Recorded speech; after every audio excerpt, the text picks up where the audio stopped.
दिल्ली एक ऐसा शहर जो क्राइम की दुनिया में एक बड़े पैमाने पर जाना जाता है।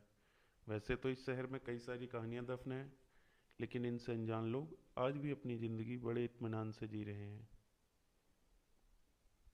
मैं दिल्ली के चांदनी चौक में रहता हूँ और अब मैं अपने कुछ दोस्तों के साथ इस शहर की चमचमाती रोशनी और शोर भरी गलियों से दूर अपनी छुट्टियां बिताने जा रहा हूँ। रात के लगभग 11 बज रहे हैं। अमन और शंकर मेरे घर के बाहर आ चुके हैं।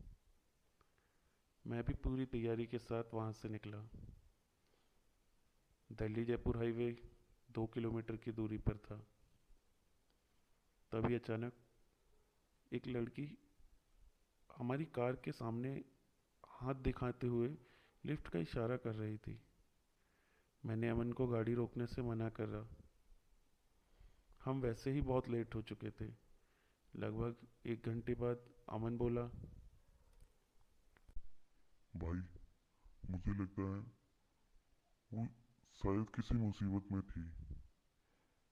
हमें उसकी हेल्प करनी चाहिए थी।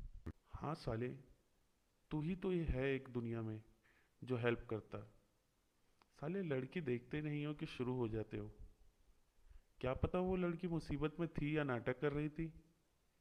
मैं अच्छे से जानता हूँ, हाईवे पर इस तरह के फ्रॉड होते रहते हैं। ये आम बात है। हमें इन सब चक्करों में नहीं पड़ना चाहिए। कुछ दूर ही पहुंचे थे, तभी अचानक कार बंद हो गई। अमन यार देख, क्या हुआ है। अमन ने काफ़ी कोशिश की, लेकिन उसका कोई फ़ायदा नहीं हुआ। छोड़ो यार इसको। मैं अक्सर यहाँ से जाता रहता हूँ। यहीं आगे कुछ दूर पर एक मोटेल है जहाँ हम रुक भी सकते हैं और मैकेनिक गाड़ी की मरम्मत करके ले आएगा। शंकर का कहना ठीक था, लेकिन मोटेल इतनी दूर था, जाते कैसे। शंकर लिफ्ट का इशारा कर रहा था। काफ़ी देर बाद एक कार रुकी।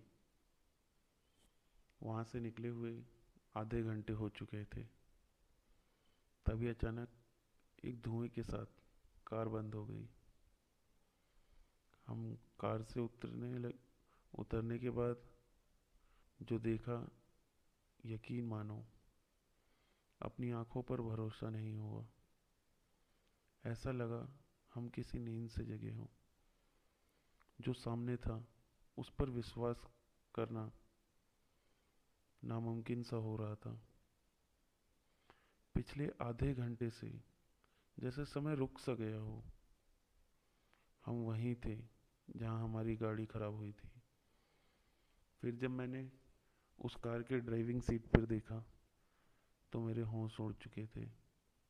इसके साथ ही दिल में कई सवाल थे कि आखिर हमने लिफ्ट किससे ली थी और गाड़ी कौन चला रहा था। क्या हम सच में कोई सपना देख रहे थे? मैं नहीं जानता था। यहाँ ड्राइविंग सीट पर कोई नहीं था। हम सच में किसी बड़ी मुसीबत में फंस चुके थे। इस हादसे के साथ शंकर काफ़ी घबरा गया था। यार, यहाँ कुछ तो गड़बड़ है। चलो, जल्दी करो। यहाँ रुकना खतरे से खाली नहीं है। और हमें दौड़ते हुए अपनी कार में वापस आए। इस बार कार एक बार में ही स्टार्ट हो गई। सुबह होने वाली थी। नीले बादल खत्म हो चुके थे। कार साइड में रोककर हम चाय पीने लगे। तभी मैंने देखा एक लड़की दौड़ते हुए हाईवे पर जा रही थी और हर गाड़ी को लिफ्ट का इशारा करके रोक रही थी, लेकिन किसी ने गाड़ी नहीं रोकी। उसके पीछे कुछ लड़के भी थे जो उसके साथ जबरदस्ती करने लगे और उसका बलात्कार कर दिया।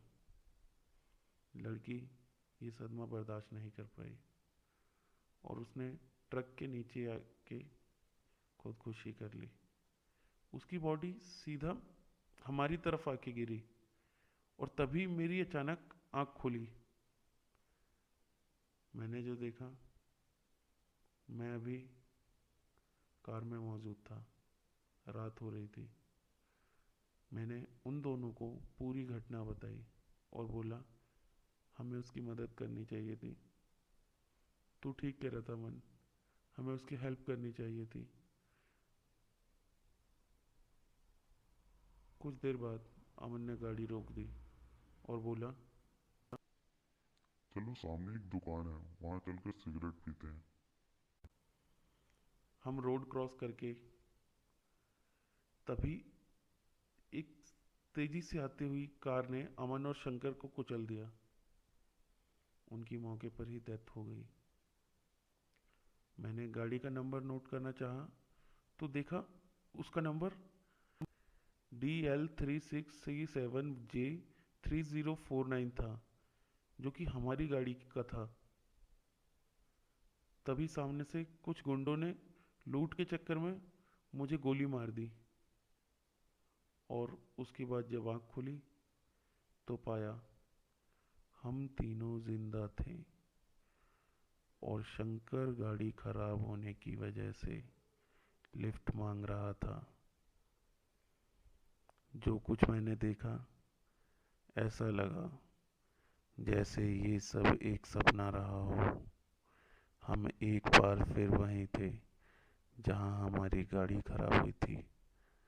दोस्तों, आज भी हम इस इंतज़ार में हैं कि शायद कोई लिफ्ट देगा और हम जयपुर पहुंच जाएंगे।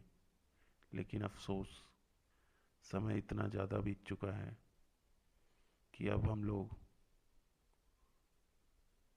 इन लोगों को दिखाई नहीं देते। एक भटकती रूह बन चुके हैं हम।